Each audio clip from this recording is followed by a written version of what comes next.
Well, hello, my third graders. I am coming to you to read aloud a very awesome book that I found, and I think you're going to like it too. It's called Galaxy Zack. Hello, Nebulon. The author of the book is Ray O'Ryan, and it's illustrated by Colin Jack. And guess what? It was actually written in 2013. So I think this is a oldie but goodie to me, and I hope it is for you as well. So, a couple things I want you to do. As I'm reading, I want you to put on your listening ears and really listen, because there will be a question that I'm going to ask you at the end. And you're going to have to put your answer down below in the comment section, okay? A second thing I want you to do is I really want you to focus on the way that I'm reading with emotion. A lot of times people read with emotion, and that shows that we're telling you, kind of fluctuating our voice of how the characters are, whether they're happy or sad, or if they're confused, asking a question. Those things are important to be successful at reading and being a really good reader. So while you're reading out loud, every day, remember for 20 minutes, I want you to practice your reading skills, reading out loud to either your parent or whoever the adult is with you, and really practice your reading skills of not reading like a robot like this. Today is Sunday, and because we really don't read like that, right? So I want you to practice reading with emotion. This week we're going to focus on that, okay? And your parents should be able to tell if you're happy or sad, the characters that you're portraying, so that they understand the story as well. And they enjoy you reading, right? And I want you to have fun and enjoy it as well. So without further ado, let's get right into our book. Chapter 1. Chapter 1, Blast Off. "Oh, look, Zack!"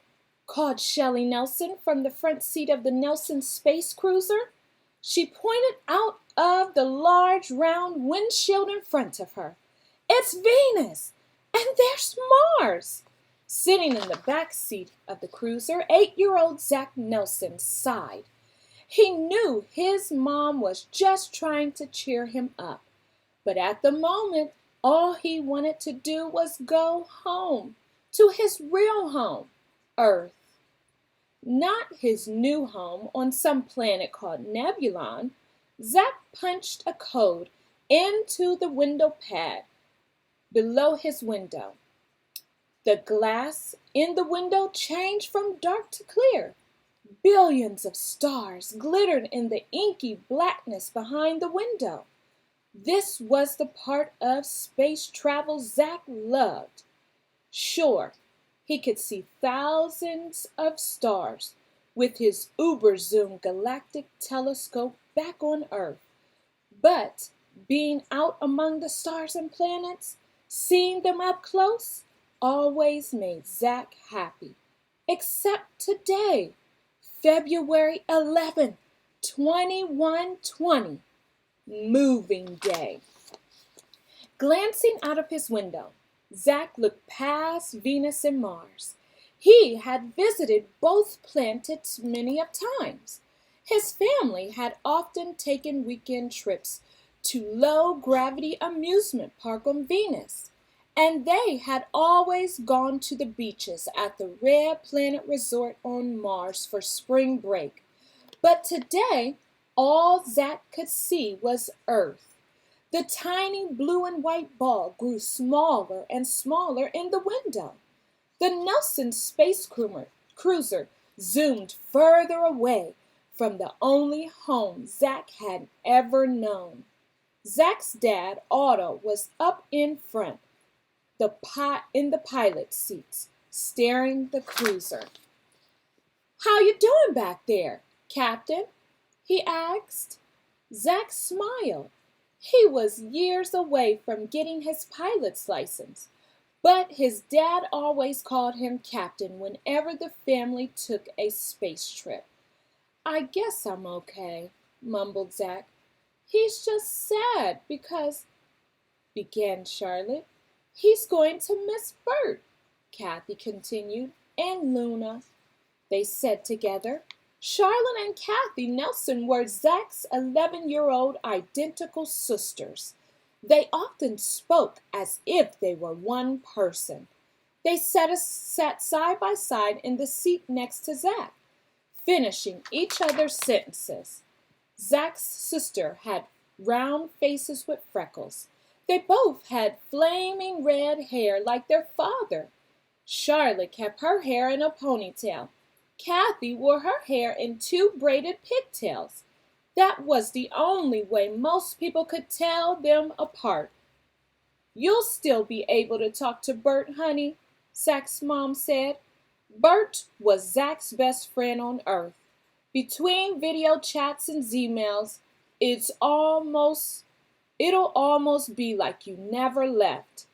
"And Bert will take good care of Luna," said Charlotte and Kathy. You know that Bert loves dogs. "Especially Luna," they added. "The girls are right," Captain said.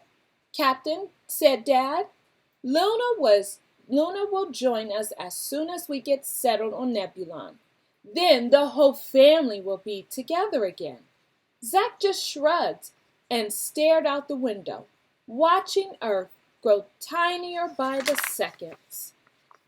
And friends, that is the end of chapter 1.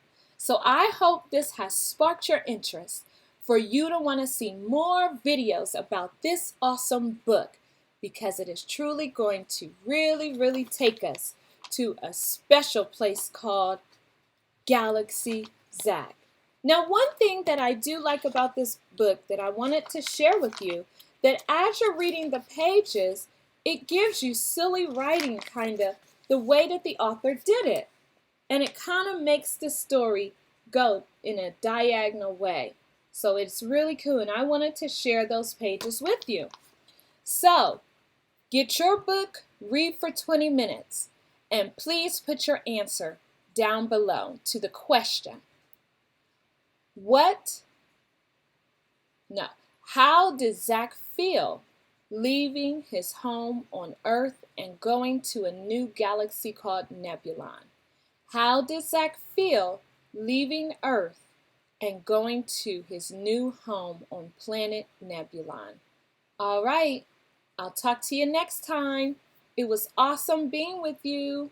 I enjoyed it, and I hope you enjoyed it too. Bye-bye.